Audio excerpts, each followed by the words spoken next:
All the best.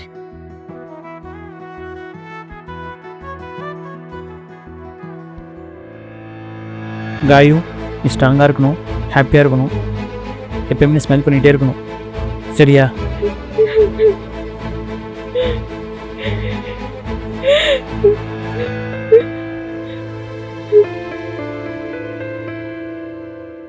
நீ இல்லாம இந்த 2 வருஷம் எவ்வளவு கஷ்டமா இருந்தது தெரியுமா?